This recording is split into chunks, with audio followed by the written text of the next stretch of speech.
কতটুকু হবে? Sir accounting carrying amount 15 million আর ট্যাক্স বেস হচ্ছে 3 মিলিয়ন। কিছুই হয়নি। Anyone else? Sir accounting carrying amount 0 আর ট্যাক্স বেস থাকবে 3 মিলিয়ন। ট্যাক্সের ক্যারিং এর অ্যামাউন্ট হবে 12 মিলিয়ন আর হলো sir accounting carrying absolutely amount correct, হবে 0। Absolutely correct, thank you very much. আচ্ছা আমি বুঝলাম না, আপনারা যখন একটা জিনিস পড়েন একটু চিন্তা করেন না? চিন্তা কত করতে হবে, একটু চিন্তা করে। This very simple. ওনারা দুজন কিন্তু বুঝতে পারছে যে এখানে আসলে অ্যাকাউন্টিং ক্যারিং অ্যামাউন্ট ছিল নীল, কারণ আমি এক্সপেন্সটা অলরেডি দেখাই ফেলছি। আমার অ্যাসেট অ্যাসেট দিয়ে চিন্তা করতে হবে, আমার অ্যাসেট বা লাইবিলিটিতে চিন্তা করতে হবে। আমি তো এই জন্য ইনকাম স্টেটমেন্ট মেথডে শিখতে নিষেধ করছি। মানে নেভার থিঙ্ক অ্যাবাউট মানে in through of income statement, right? আপনাকে ব্যালেন্স শিট দিয়ে চিন্তা করতে হবে, যেখানে আমি অলরেডি আইপিআরএস অনুযায়ী এক্সপেন্স চার্জ করে দিছি, আমার কোনো অ্যাসেট বা লাইবিলিটি নাই। তার মানে কি, accounting carrying amount is nil. Whereas tax carrying amount কত? ট্যাক্স অলরেডি মানে আপনারা এক্স্যাক্টলি রাইটলি একজন অ্যান্সার করেছেন। Sorry, I did not notice her or his name. এখানে দেখেন, 5 ইয়ার্স হচ্ছিল আপনাকে অ্যামোর্টাইজ করতে হবে, তার ভিতরে 1 বছর চলে গেছে। তার মানে 15 মিলিয়নের যদি 5 দিয়ে ভাগ করেন, 3 মিলিয়ন চলে গেছে। 12 মিলিয়ন হচ্ছিল এই যে অ্যাডভান্স এক্সপেন্স, এটার ট্যাক্স বেজ হচ্ছিল 12 মিলিয়ন, আর অ্যাকাউন্টিং ক্যারিং অ্যামাউন্ট নীল। তাহলে if the accounting in case of asset, if the accounting carrying amount is less than tax base, what is it? Deductible temporary.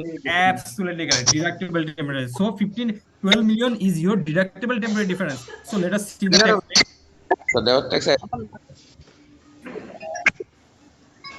So let us see the tax rate.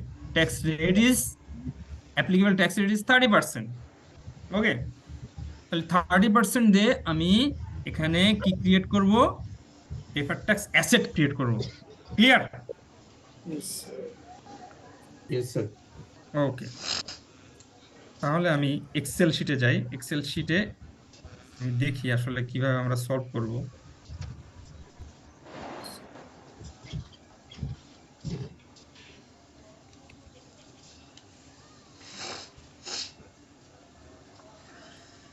Accounting carry amount, tax base, tax rate, deductible, taxable or deductible temporary difference, deferred tax asset, সংক্ষেপে লিখছি DTA আর ডিটিএল, deferred tax liability. ওকে, first one.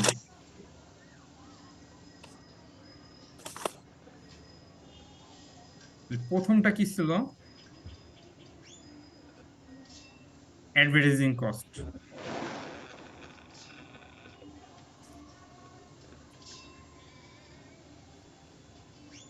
Question solve করে দিচ্ছি আপনাদের, right?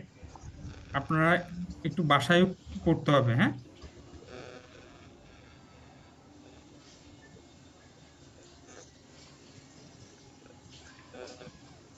গুরুত্ব সহকারে বাসায় করতে হবে। তাহলে অ্যাকাউন্টিং ক্যারিং অ্যামাউন্ট নীল, ট্যাক্স বেস কোশ্চেনে কি মিলিয়নে দিয়ে আছে? 15 মিলিয়ন। তাহলে আমি এখানে মিলিয়নে লিখি 12 মিলিয়ন। 15 মিলিয়ন। তাহলে দেখেন না, 15 মিলিয়ন থেকে আমি বাদ দিচ্ছি 3 মিলিয়ন, রাইট? জি তার স্যার। মানে 12 মিলিয়ন। এই যে এখানে টাকা মিলিয়ন, ওকে, তাহলে হয়ে গেল, আমার মিলিয়ন লেখা হয়ে গেল। ট্যাক্স রেট এখানেও সেম, টাকা মিলিয়ন। সুন্দর করে প্রেজেন্টেশন করতে হবে, হ্যাঁ? That's all. Tax rate is 30%। Tax rate নিচে আমি দেখে নিচ্ছি 30% ছিল। So is it taxable temporary difference or deductible? Deductible. Deductible temporary difference. 12 million deductible temporary difference.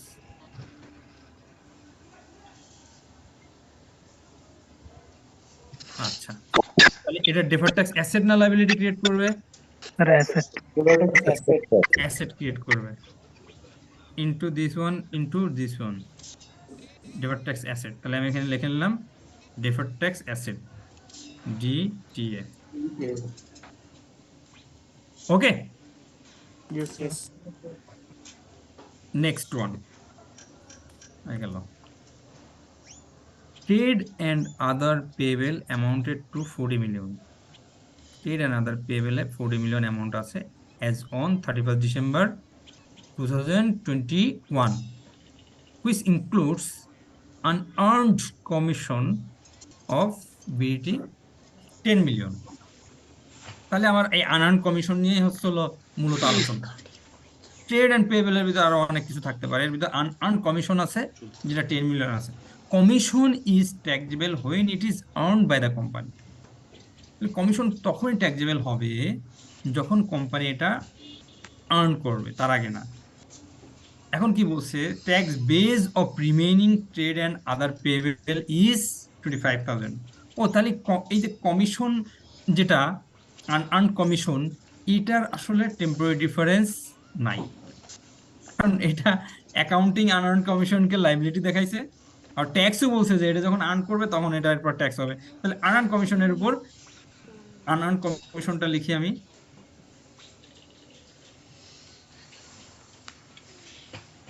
Unearned commission, এইটার উপর এটার accounting carrying amount, tax carrying amount same.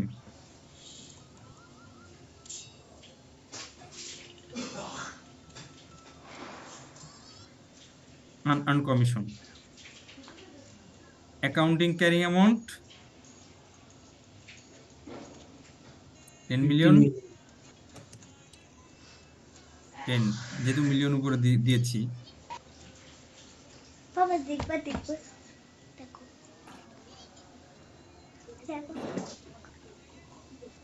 ওকে,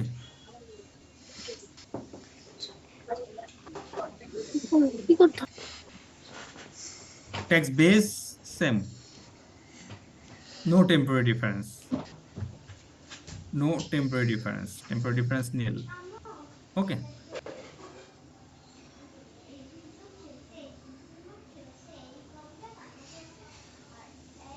ওকে, এর পরে কি আছে, আনআর্নড কমিশন ছাড়া other trade and other payable.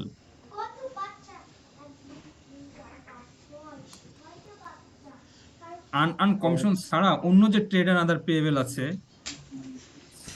ওইটার carrying amount কত? ওইটার ক্যারিং অ্যামাউন্ট হচ্ছে এখানে 30 মিলিয়ন আসে, তাই না? 30 মিলিয়ন। অ্যাকাউন্টিং ক্যারিং অ্যামাউন্ট আসলে 30 মিলিয়ন, বাট ট্যাক্স বেস বলছে যে 25 tax million. Base of remaining trade and other payable 25 million. 5 million. এখানে লিখতে হবে আদার ট্রেড অ্যান্ড আদার পেয়েবলস, এখানে রিমেইনিং লিখি, remaining trade and other payable.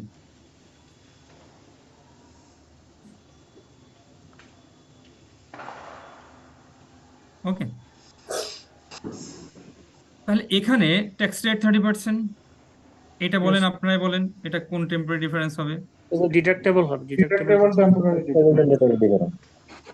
যেহেতু এটা লাইবিলিটি ছিল, right? Yes, sir. Liability Tax accounting base carrying is- amount greater than tax base, তার মানে ডিডাক্টেবল টেম্পোরারি ডিফারেন্স। এই যে 5 মিলিয়ন হচ্ছে deductible temporary difference. Yes, sir. তাহলে ডিডাক্টেবল টেম্পোরারি ডিফারেন্স কি করবে? ডেফার্ড ট্যাক্স অ্যাসেট ক্রিয়েট করবে, That's it.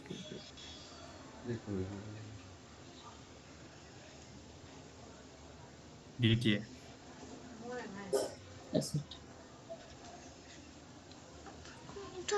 এখানে আপনার পাশে লিখে দিতে পারেন, এখানে এক্সেল শিটে লেখা যাচ্ছে না যে এটা ডিডাক্টেবল টেম্পোরারি ডিফারেন্স, এটাও ডিডাক্টেবল টেম্পোরারি ডিফারেন্স, এখানে no temporary difference, right? Yes, sir. Okay, that's good. Next, other receivable amounted to 17 million as on 31st December 2021, which include dividend receivable of BT 8 million, এটা দেখেন specify করে দিয়েছে, relevant tax rate কিন্তু এখানে specify করে দিয়েছে। It's not 30%, it is rather than 20%। কেউ কোনো মেসেজে কিছু লিখছিলেন?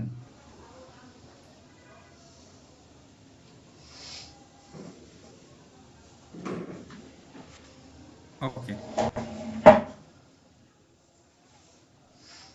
এখন দেখেন, the tax base of remaining other payable is 6 million. Tax base remaining other payable is 6 million. ফার্স্টে আমরা ডিভিডেন্ড রিসিভেবল দিয়ে আসি। ডিভিডেন্ড রিসিভেবল আছে 8 মিলিয়ন, যেটা ইনকাম হিসাবে দেখানো হয়েছে। Dividend income was taxable on receive basis, right, on receive basis. তার মানে এটা তো এখনো রিসিভ করেনি, রিসিভ করলে তখন ইনকাম হিসাবে কনসিডার হবে। কিন্তু আইপিএস অনুযায়ী কিন্তু অলরেডি Yes, sir. ইনকাম হয়ে গেছে, তাই না? Yes sir. Yes sir, okay. তাহলে ডিভিডেন্ড রিসিভেবলের অ্যাকাউন্টিং ক্যারিং অ্যামাউন্ট আছে, but tax base is Zero. Zero. Okay. তাহলে এটা ডিফার ট্যাক্স কি করে, মানে কি টেম্পোরারি ডিফারেন্স বলেন? Taxable temporary Difference. Absolutely defer tax correct, liability dividend create receivable করবে স্যার, খুলে একটা গেল। লাইবিলিটি ক্রিয়েট করবে। দেখছেন এই যে আপনাদের কনফিডেন্স কোন লেভেলে গেছে এখন, আপনারা নিজেরাই বুঝতে পারতেছেন যে কিভাবে ডিফার ট্যাক্স ক্যালকুলেট করব। Thank you very much. 8 million, yes sir. Tax base nil, yes. Nil লিখলাম। 30%, 20%, 20%, right, 20%. Then taxable temporary difference is 8 million. Sir এইভাবে যদি So, পার্সেন্টেজ আলাদাভাবে মেনশন করা থাকে তাহলে আমরা ওই পার্সেন্টেজ ধরে এই ক্যালকুলেশনটা of course, relevant tax rate. I would say relevant tax rate. এটা relevant tax rate হতে হবে। তো এটা deferred tax liability. liability detail. Okay, এখন আসেন কোর্সিনে চলে যাই। কোর্সিনে আমরা যাই দ্য রিমেইনিং আদার রিসিভেবল। তাহলে রিমেইনিং আদার রিসিভেবলে যাই। রিমেইনিং আদার রিসিভেবল, এইটার ট্যাক্স বেস হচ্ছিল million. 6 million. Yes, sir. Remaining the tax base of remaining other receivable is 6 million. আর অ্যাকাউন্টিং হচ্ছে 9 মিলিয়ন। আর অ্যাকাউন্টিং হচ্ছিল 9 মিলিয়ন না স্যার? 9 তাহলে স্যার মিলিয়ন। এটা ডিফার্ড ট্যাক্স, এটা হচ্ছে liability taxable temporary difference create করবে liability. Right, 3 million sir, gap আসে দুটোর মধ্যে। Remaining other receivable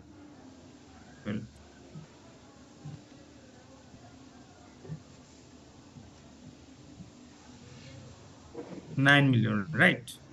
Yes, sir, 9 million. Tax base is 6 6 million. million. 6 million, এটা 30%, right? 30. Yes, sir. So difference is 3 million. 3 million.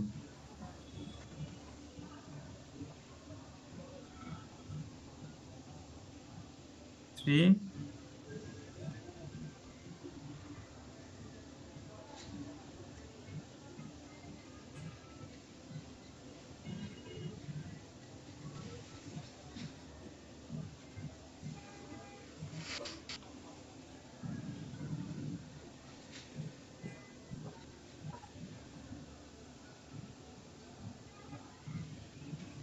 For tax liability.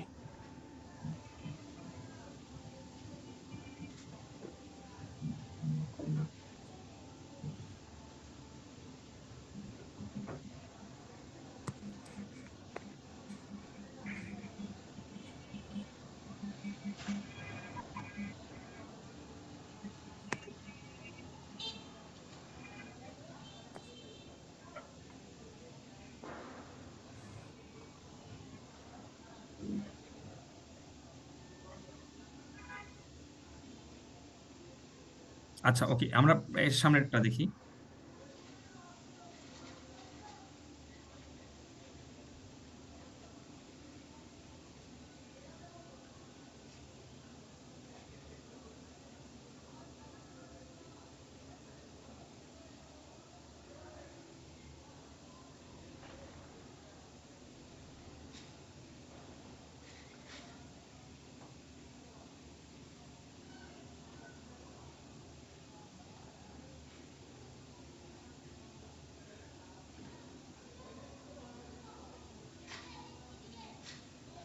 Hello, hello, শুনতে পাচ্ছেন? জি sir, hello, জি sir. হচ্ছে জি sir, শুনতে পাচ্ছি sir. শুনতে পাচ্ছেন? স্ক্রিন শেয়ারিং হচ্ছে না, নেটওয়ার্ক ভিডিও চলে আসছে গেছে, না। সরি। স্ক্রিন শেয়ারিং হচ্ছে না স্যার। স্ক্রিন শেয়ারিং হচ্ছে না, তাই না? আচ্ছা, না আমি স্যার, স্ক্রিন শেয়ার করেছি, তারপরে হচ্ছে না। আমি দেখি স্ক্রিন শেয়ারিং স্যার আবার আসতে স্যার। চলে আসছে। স্টপ শেয়ার দিই, স্টপ শেয়ার দিয়ে আবার যাই। আসছে।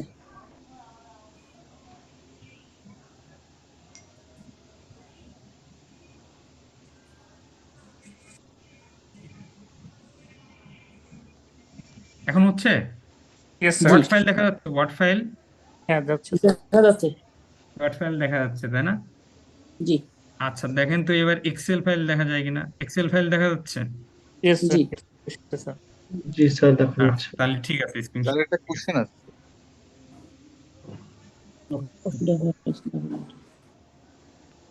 হ্যালো স্যার, শুনতে পাচ্ছেন? হ্যাঁ,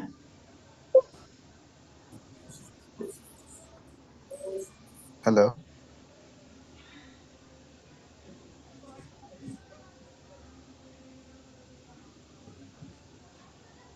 হ্যালো, ব্যাকগ্রাউন্ড নয়েজ। স্যার, শুনতে পাচ্ছেন স্যার?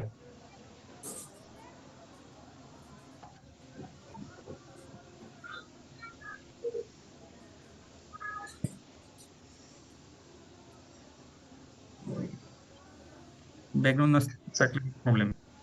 স্যার শোনা যাচ্ছে? ওকে, হুম, তাহলে দেখেন 40 মিলিয়ন প্লিজ আপনারা মানে ডোন্ট ক্রিয়েট। স্যার আমার 3 নাম্বারটা নিয়ে একটু কোশ্চেন আছে, ডিভিডেন্ডটা নিয়ে স্যার একটু।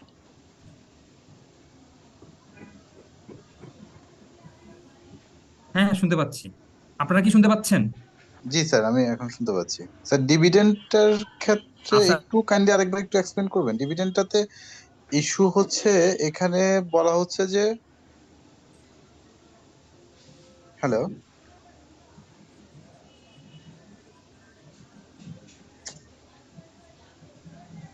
নেটওয়ার্ক ফল ডাউন করতেছে বারবার।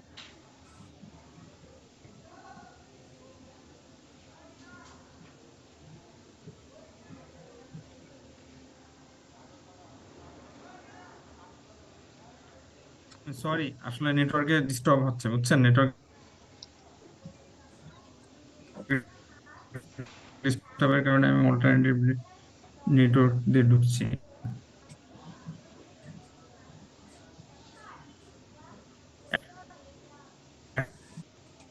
এখন কি শোনা যাচ্ছে? হ্যালো, ক্লিয়ার না স্যার, ইকো হচ্ছে স্যার। স্যার ভেঙে ভেঙে আসছে, আবার আসছে না এভাবে। স্লো শোনা যাচ্ছে।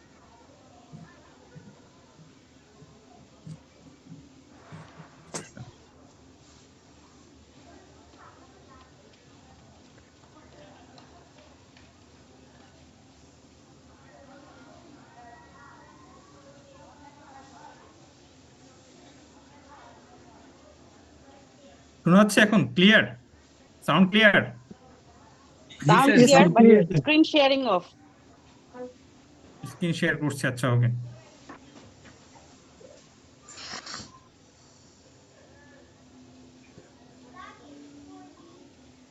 স্ক্রিন স্যার শেয়ার এখন হচ্ছে? হ্যাঁ স্যার, এসছে স্যার। Sound clear? ইয়েস জি স্যার। স্যার। ওকে, সরি স্যার সরি আমার কোশ্চেন ছিল। হ্যাঁ প্লিজ। স্যার 3 নাম্বার ইস্যুটার মধ্যে এখানে ডিভিডেন্ডের ইস্যুটা নিয়ে আমার একটু কনফিউশন কাজ করতেছে। এখানে বলা হচ্ছে যে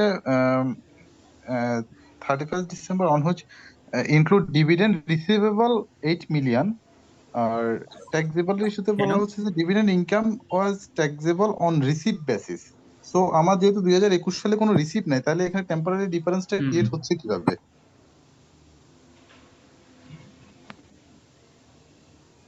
আচ্ছা, টেম্পোরারি ডিফারেন্স ক্রিয়েট হচ্ছে কিভাবে?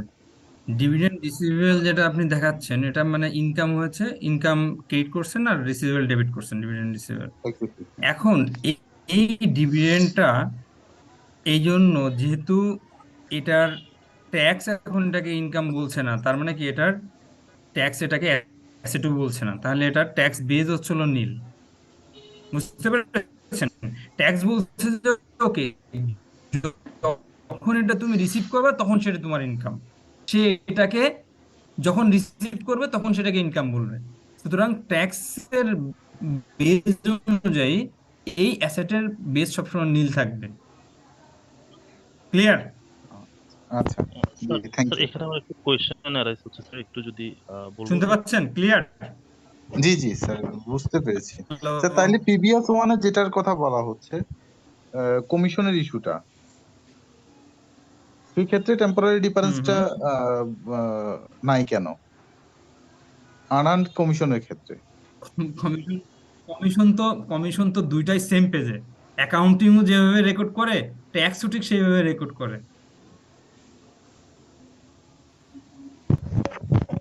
স্যার আমার একটা কোয়েশ্চেন ছিল। বুঝতে পেরেছেন? তাহলে আরেকবার এটা নিয়ে একটু আমি আসলে, আপনি যদি আরেকবার একটু রিপিট করেন এই দুইটা ইস্যুটাই, একটা হচ্ছে যে ওইটার সাথে what is the difference between number 2 এর unearned commission and dividend receive, এই দুইটা জিনিস যদি আপনি যদি ডিভিডেন্ড ক্লিয়ার করেন রিসিভেবল আরেকবার। Already discuss, already said. জি জি, ওকে, হ্যাঁ হ্যাঁ, এখন আসেন। Already already. হ্যাঁ, আনআর্ন কমিশনে আপনার অ্যাকাউন্টিং বলছে যে আইএফআরএস অনুযায়ী এটা অ্যাক্রুড বেসিসে আপনাকে ফলো করতে হবে। মানে আনআর্ন কমিশনটা হচ্ছিল অ্যাকচুয়ালি এটা লাইবিলিটি হবে। এবার আসেন, ট্যাক্সও বলছে যে এই আনআর্ন কমিশন যখন আর্ন করবে তখন এটা ইনকাম হবে, তার আগে হবে না। তার মানে ট্যাক্সও এটাকে লাইবিলিটি ধরে নিয়েছে। দুই ক্ষেত্রেই একই রকম নেচার কাজ করছে আর কি। মানে দুইটার বেস সেম, দ্যাটস ওয়াই এখানে কোনো টেম্পোরারি ডিফারেন্স নেই। বুঝছেন? বুঝতে পেরেছি। Okay, let's come to number 4। Number 4-এ স্যার বলছে, আমার একটু কোয়েশ্চেন ছিল স্যার, একটু কি? আচ্ছা করেন, করছেন। এটা কিন্তু এখনো অনেক কিছু বাদ আছে, মানে শেষ করতে কিন্তু সময় লাগবে।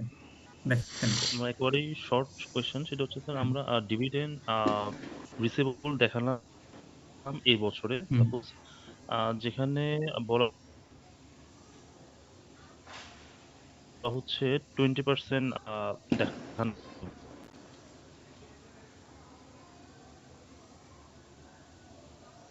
তখন আমি সার্টিফাই করতে হচ্ছে আমার ডেফার ট্যাক্সটা, কিন্তু অ্যাকচুয়ালি তা আমি সেটা আমার এই বছরের অ্যাকাউন্টিং পিরিয়ডে দেখাচ্ছি 20% রেটে হতো যদি আমি অ্যাকচুয়ালি পেতাম আর কি। হুম হুম। তাহলে এখানে 10% কি আমরা লস হচ্ছে না, মানে ইন্টারেস্ট? না, কোনো লস হচ্ছে না।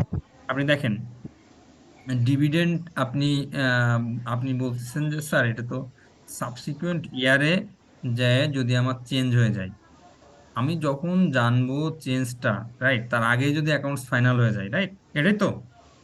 চেঞ্জটা যদি আমি জেনে যাই তাহলে তো আমি ওইভাবে ক্যালকুলেট করবো, তাই না? ডিফার্ড ট্যাক্স ওইভাবে ক্যালকুলেট করবো। তার আগেই যদি আমি মানে অ্যাকাউন্টস ফাইনাল করি, আমি 10%, 20% ধরে ফাইনাল করলাম। এখন কোনো কারণে ল চেঞ্জ হয়ে গেছে, তা ল চেঞ্জ হয়ে এটা আপনার রেট চলে আসছে 15%। তাহলে এটা পরের বছর আপনি ঠিক করে দেবেন, পরের বছর আপনি ওটা ওই 15% দিয়ে করবেন, অটোমেটিকলি ওই কারেকশন নিয়ে নেবে। বুঝতে পেরেছেন? জি, ওকে স্যার। ওকে, কারণ আপনার কাছে তো যে রেট ছিল ওই রেট দিয়ে আপনাকে ক্যালকুলেট করতে হবে, তাই না? চেঞ্জিং রেটে অ্যাপ্লাই হবে।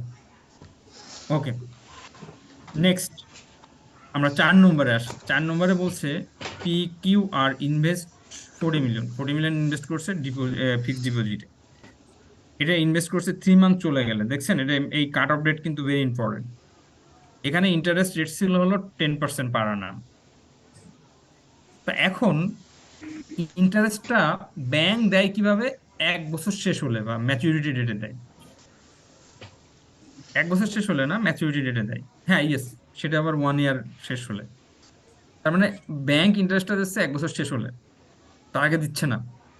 কিন্তু পিকিউআর তো এই 9 মাসের ইন্টারেস্ট ক্যালকুলেট করবে, তাই না? ইন্টারেস্ট ক্যালকুলেট করে সে ইনকাম হিসাবে দেখাবে।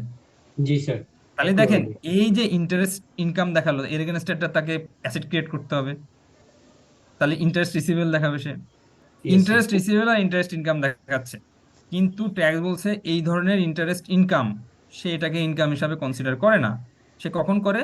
যখন ব্যাংক এটা দিবে, তাই না? ব্যাংক এই 1 বছরের ইন্টারেস্ট দিবে, তখন সে এটাকে ইনকাম হিসাবে কনসিডার করে এর উপর ট্যাক্স অ্যাপ্লাই করবে। ওকে, Yes, তাহলে sir. দেখেন আমি এখানে ফার্স্টে অ্যাকাউন্টিং ক্যারিং অ্যামাউন্ট বের করি, আর ট্যাক্স বেস তো নীল। ট্যাক্স নীল। বেস আপনারা বুঝতে পেরেছেন, এটা tax base nil. Nil. Correct.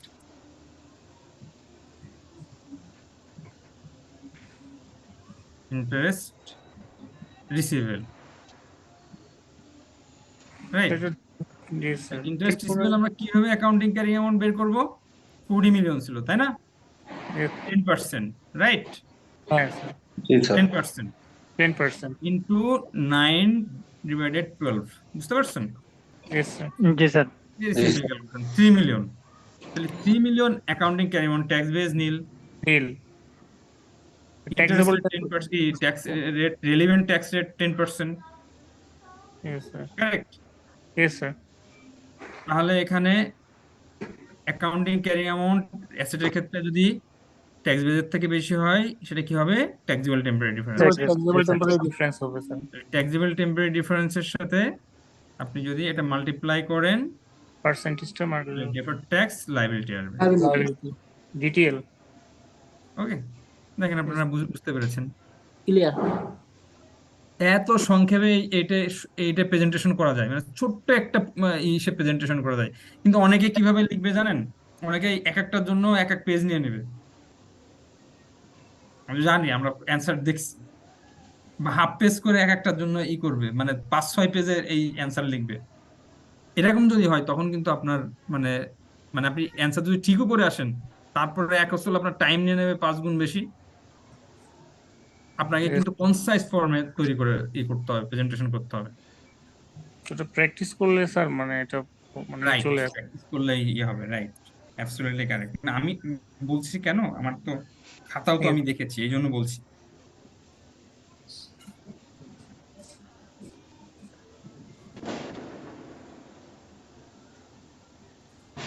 Thank you.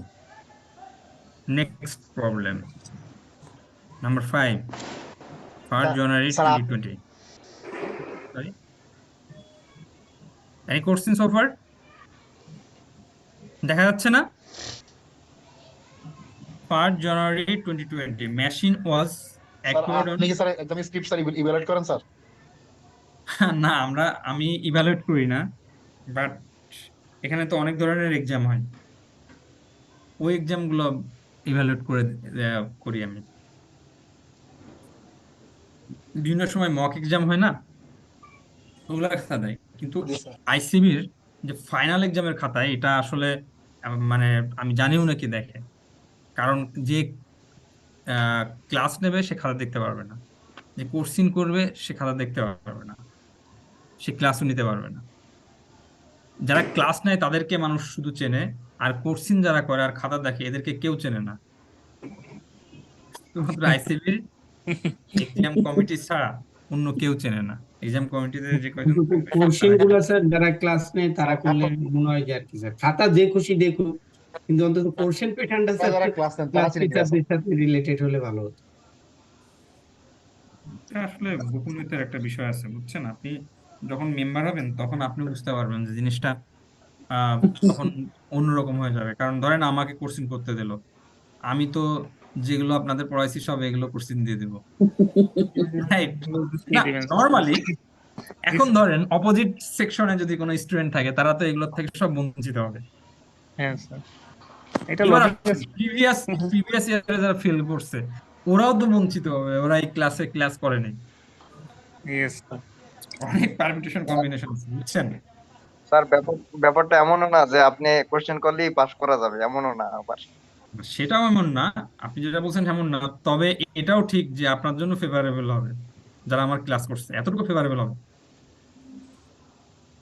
যদি মানে মনোযোগ সহকারে শুনেন। আচ্ছা ওটা বাদ দেন, এখন বিষয় হচ্ছে হলো আপনার যদি কোর নলেজ অনেক ভালো থাকে আপনার যেই কোশ্চেন করুক না কেন আপনি অ্যান্সার করতে পারবেন। ওকে। On 1st January 2020, a machine was acquired on lease for a period of 4 years at annual lease rental of 28 million, payable in advance. Interest rate implicit in the lease is 10%. Under tax law, payment are allowed on cash basis in the year of payment. Payment are allowed on cash basis in the year of payment. 5 নম্বরটা কিন্তু একটু কঠিন আছে, কারণ 5 নম্বরটা জানতে হলে আপনাকে আইফরএস 16 জানতে হবে। তাহলে দেখেন অ্যাকাউন্টিং স্ট্যান্ডার্ড কিন্তু ইন্টার রিলেটেড, তাই 5 নম্বরের জন্য একটা ওয়ার্কিং লাগবে।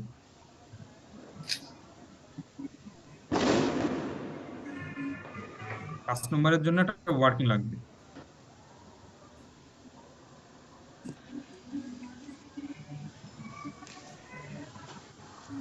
ওয়ার্কিং 1,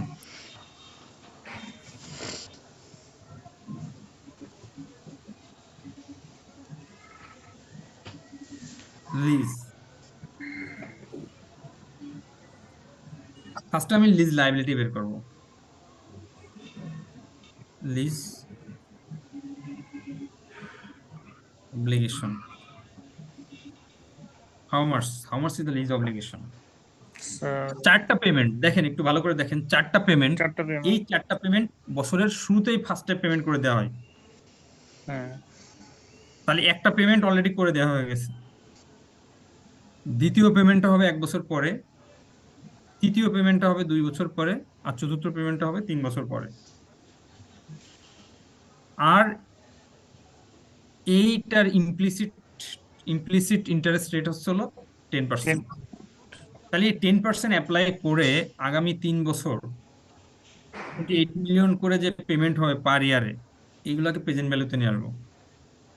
মানে সেটা হবে আসলে আমার লিজ অব্লিগেশন। বুঝতে পেরেছেন? লিজ অব্লিগেশন আমরা ক্যালকুলেট করব এই যে 28 divided by 1.1 plus 28 divided by 1.1 square plus 28 divided by 1.1 to the power 3। আমি জানি আপনাদের অনেকের কাছে একটু কঠিন লাগছে, কোনো সমস্যা নাই। আপনারা আইফরএস 16 অবশ্যই পড়বেন, আপনাদেরকে পড়ানো হবে আইফরএস 16, তখন এটা ভেরি সিম্পল হয়ে যাবে। তবে এতটুকু জানেন, আইফরএস 16 লেসি অ্যাকাউন্টিং যেটা, সেখানে ফার্স্টে লিজ অব্লিগেশন এবং আরওই asset, right of use asset calculate করতে হয়। তা আমি লিজ অব্লিগেশন পেয়ে গেছি, বাট আরওই অ্যাসেট এটা প্রেজেন্ট ভ্যালুতে কনভার্ট করলেন না স্যার?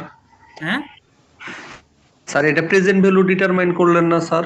লিজ লায়াবিলিটি খেয়াল করেন, প্রেজেন্ট ভ্যালু ডিটারমিন করছে এই যে। আচ্ছা, এটা কি একবারে করা যায় নাকি স্যার এভাবে আলাদা করে করতে একবারেই হবে? তো করা যায় না মানে 1 বারবার করবেন না 1.1 টু দি পাওয়ার 3 দিলে কি স্যার আসে নাকি এভাবে যোগ না দিয়ে না না না না 1.1 টু দি ওটা ফর্মুলা আছে, মানে present value interest factor annuity, ওটাতেও করা যায়। ওটাতে নিয়ে আসে ওটা টেবিল দেখে করতে পারবেন, ওটা একটা ফর্মুলা। আচ্ছা আমি যেহেতু মাত্র 3 ইয়ার্স এর, এই জন্য বের করলাম। ঠিক আছে, ওকে। এখন আসেন, আরওই অ্যাসেট হচ্ছে হলো এই যে লিজ অব্লিগেশন সাথে প্লাস যে অ্যাডভান্স রেন্টাল। বছরের শুরুতেই কিন্তু আপনি অ্যাডভান্স রেন্টাল দিয়ে যাচ্ছেন 28 মিলিয়ন, 28 মিলিয়ন, রাইট? ইয়েস তাহলে আপনি পেয়ে গেলেন এখানে টাকা ইন মিলিয়ন, রাইট? তাহলে আরওই অ্যাসেট এবং লিজ অব্লিগেশনের ইনিশিয়াল রিকগনিশন পেয়ে গেছেন। এখন আসেন, লিজের এই কন্ট্রাক্টটা হয়েছে 1 জানুয়ারিতে, 31 ডিসেম্বরে এগুলোর ক্যারিং অ্যামাউন্ট বের করতে হবে, রাইট?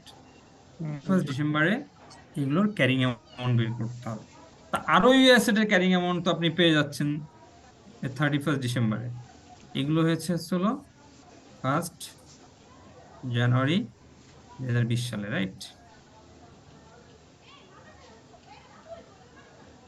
31 ডিসেম্বর, যেটা আজকের ডেট, তাই না? যদি আজকে 23, ওকে। এই ডেটে আপনাকে এগুলোর অ্যামাউন্ট বের করতে হবে। আর ওই অ্যাসেটের অ্যামাউন্ট বের করা very simple, divided by 4 years এর কন্ট্রাক্ট ছিল না? জি স্যার 4 ইয়ার্স জি স্যার 4 ইয়ার্স এর 4 ইয়ার্স এর, তার ডিভাইডেড বাই 4 দিলে আপনি তো এটা ডেপ্রিসিয়েশন বের হলো, তাই না? 1 বছরের 3 আপনার 1 ইয়ার গেছে, তাহলে 3 দিয়ে ইন্টু করতে হবে। ক্লিয়ার? জি স্যার বাট লিজ অব্লিগেশনটা বের করতে হলে আপনাকে অ্যামortization শিডিউল তৈরি করতে হবে। তাহলে লিজ অব্লিগেশনটা আমরা পরে এখানে নিয়ে যাই, বের করি। স্যার অ্যামortization আরওইউ অ্যাসেটের কনসেপ্টটা তো স্যার ক্লিয়ার না। কিন্তু বললাম যে এটার পর আলাদা ক্লাস নেওয়া হবে। জি আর স্যার ওই অ্যাসেট হলো, ধরেন আপনার একটা কোম্পানি, রাইট? সে একটা ল্যান্ডলর্ডের কাছ থেকে 4 বছরের জন্য লিজ নিছে। তা এখন এই 4 বছর এর ভিতর ল্যান্ডলর্ড ইচ্ছা করলে তাকে উঠাই দিতে পারবে না, আবার সেও যাবে না। হ্যাঁ পারবে তাহলে এই যে 4 বছর তার অ্যাসেটটা ব্যবহার করার যে রাইট, এই রাইটটাই আসলে একটা অ্যাসেট। আচ্ছা ক্লিয়ার? জি আর লিজ অব্লিগেশন এই 4 বছর ধরে যেহেতু সে এখানে থাকবে, সে ইচ্ছা করলে এখান থেকে যাইতে পারবে না, তাহলে তো তার একটা অব্লিগেশন ক্রিয়েট হচ্ছে। কারণ এই 4 বছরে যা কিছু পেমেন্ট করবে সেটা হলো তার অব্লিগেশন। অব্লিগেশন তাহলে যা কিছু পেমেন্ট করবে মানে কি, তিনটা পেমেন্ট করবে, সেই 3টা পেমেন্টকে প্রেজেন্ট ভ্যালুতে নিয়ে আসছে, সেটা লিজ অব্লিগেশন। ওকে। আর ওই অ্যাসেট হচ্ছে এই লিজ অব্লিগেশনের সাথে আরো যদি অ্যাডভান্স দিয়ে থাকে সেটাও অ্যাড হবে, সেটা ওই যে অ্যাড হয়েছে 28 মিলিয়ন। ক্লিয়ার? স্যার এটা কি আমরা আগে স্যার আইএস 17 আমরা ওই যে অপারেটিং এক্সপেন্স রেন্টাল এক্সপেন্স দেখাইতাম যে ওটাই, এখন কি 16 আর ওই ইউএসএ রাইট রাইট। IAS 17 এ যেটা রেন্টাল এক্সপেন্স দেখাচ্ছেন মানে অপারেটিং লিজ হিসাবে, সেটা এখন এসেট হিসেবে এখন ইয়ে করতে হবে, রিকগনাইজ করতে ওয়ান হবে। অ্যাকাউন্টিং মডেলে চলে গেছে, এটা আর এইভাবে অপারেটিং স্যার দেখানো যাবে না। আরওইউ অ্যাসেটটা কি স্যার ইয়ার ওয়াইজ কমতে থাকবে? এটা পরবর্তী বছর আরো কমবে? এই যে হ্যাঁ হ্যাঁ, of course, প্রত্যেক বছরে কমতে থাকবে। 4 দিয়ে ভাগ দিয়ে ওই প্যাকেট ভাগ করে কমতে থাকবে। Right right. ওকে জি স্যার স্টেট লাইনে আমি 4 বছরে ভাগ করে দিয়েছি। জি স্যার এবার আসেন লিজ অব্লিগেশন। লিজ অব্লিগেশনের ওপেনিং ব্যালেন্স ছিল দিস অ্যামাউন্ট, রাইট? জি স্যার এটা ছিল। এখন আসেন ইন্টারেস্ট অ্যাক্রু করেন। Interest, how much interest on this amount? 10%, right. এখন আসেন, স্যার একটা কোশ্চেন ছিল। হ্যাঁ প্লিজ। স্যার আমাদের যে এই যে 4 বছরের যে লিজ টার্ম, এটা টার্মিনেশন যদি ক্লজ থাকে যে 1 মান্থ বা 2 মান্থ, তখন কি এটা লিজ অব্লিগেশন যাবে? হ্যাঁ যাবে। এই জন্য তো বলছি যে পুরো ওই স্ট্যান্ডার্ডটা পড়াতে হবে আপনার, যেহেতু ডিফারেন্ট ডিফারেন্ট টিচার এক একটা স্ট্যান্ডার্ড নাই, এই জন্য একটু প্রবলেম। কারণ এখানে তো কয়েকজন টিচার ক্লাস নেবে, রাইট? ওটা কেন ঠিক যাবে আছে। এটা এক্সপ্লেনেশন সব করতে হলে আপনাকে পুরো IFRS 16 এখন পড়ানো শুরু করতে হবে আমার। তারপরেও যেহেতু আপনি পার্টিকুলার কোশ্চেনটা করছেন, এই কোশ্চেনের অ্যান্সার আমি দিয়ে দিই। প্রথমত হচ্ছিল লিজে এই যে আরওইউ আছে, এটা লিজ অব্লিগেশন, এটা বাইন্ডিং কন্ট্রাক্ট থেকে আসছে। কনসেপ্টটা আসছে বাইন্ডিং কন্ট্রাক্ট থেকে। বাইন্ডিং কন্ট্রাক্ট যদি না হয় তাহলে আপনি কেন অব্লিগেশন দেখাবেন, তাই না? জি আর বাইন্ডিং কন্ট্রাক্ট যদি না হয় আপনি কেন অ্যাসেট দেখাবেন? অ্যাসেট দেখাতে পারবেন না। আপনার 2 মাসের নোটিসে যদি তাড়াই দেয়, তাহলে কিসের আপনার আরওইউ অ্যাসেট? আপনার কি কোনো আছে? নাই।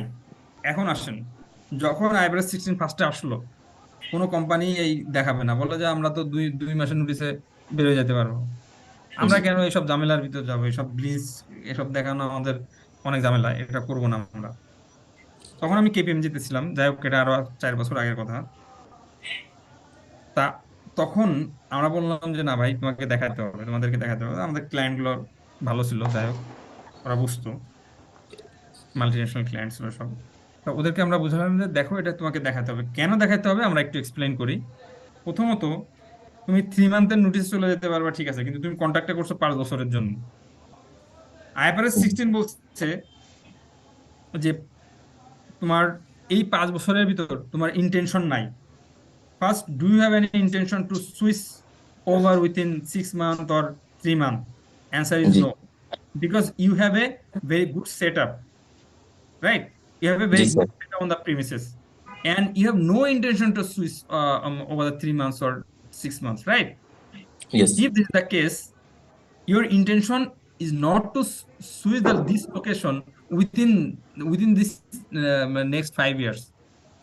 ইয়েস বুঝতে পারছেন? তাহলে জি এটাকে স্যার কনসিডার করে সাবস্টেন্স ওভার ফর্ম নামে একটা নাম শুনছেন আপনারা, তাই না? সাবস্টেন্স ওভার ফর্ম, এটা অনেকেই শুনছেন, আমি থিওরিতে পড়াবো।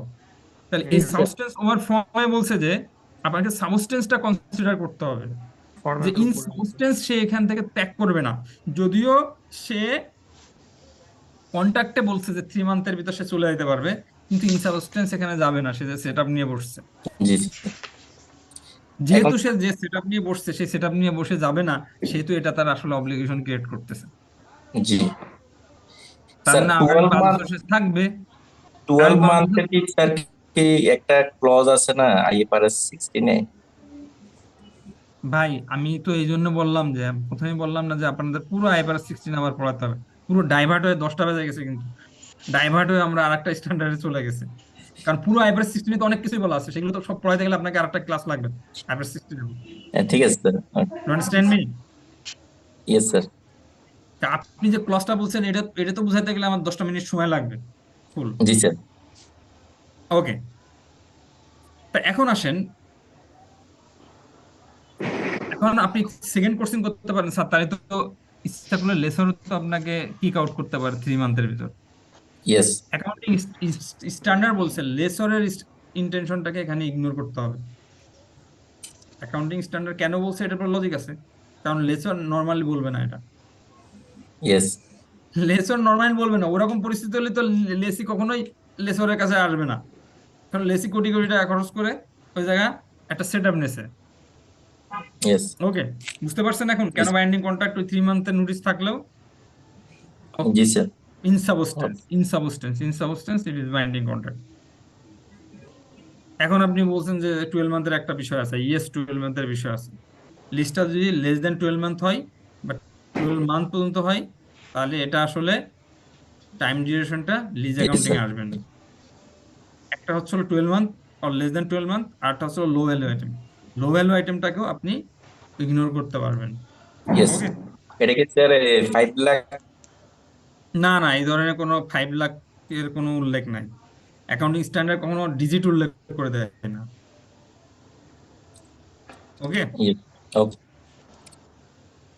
আচ্ছা, আমরা এখন যেখানে ছিলাম, লিজ অব্লিগেশন এটা ছিল, ইন্টারেস্ট আমি অ্যাড করলাম, তাহলে 31 ডিসেম্বরে আমার লিজ অব্লিগেশন কত আসলো, এটা আসলো, রাইট? 31 ডিসেম্বরে। Yes, sir. হ্যাঁ, পরবর্তী দিন জানুয়ারিতে যায় আপনার আবার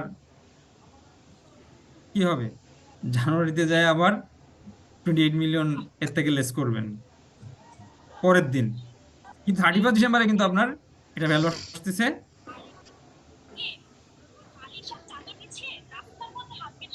এটা। ক্লিয়ার? তাহলে দেখেন এখানে কি আসছে,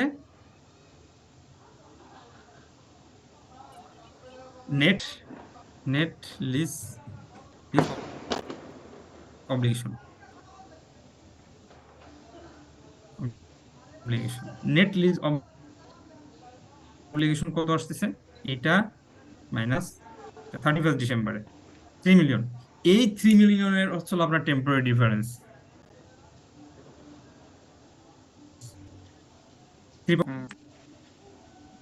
নেট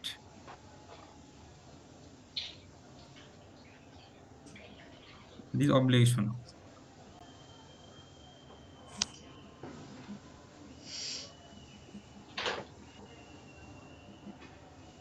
commerce,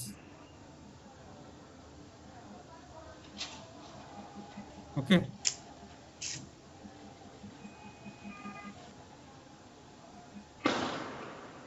এটার অ্যাকাউন্টিং ক্যারিং অ্যামাউন্ট আছে, but tax base That was নীল। নীল। বুঝছেন? তাহলে এখান থেকে কি বেরোলো? Tax rate of 30%।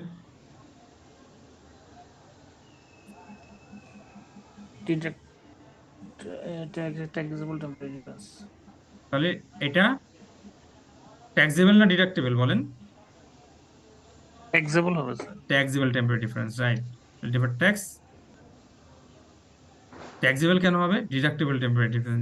It's not asset, it's liability, right? জি sir. This is deductible temporary difference.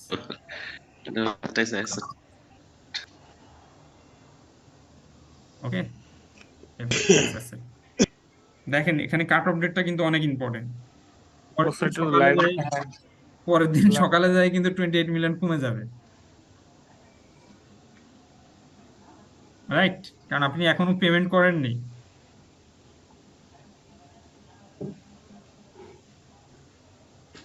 On 1st January, machine acquired on lease for a period of 4 years, an annual lease rental of 28 million, payable in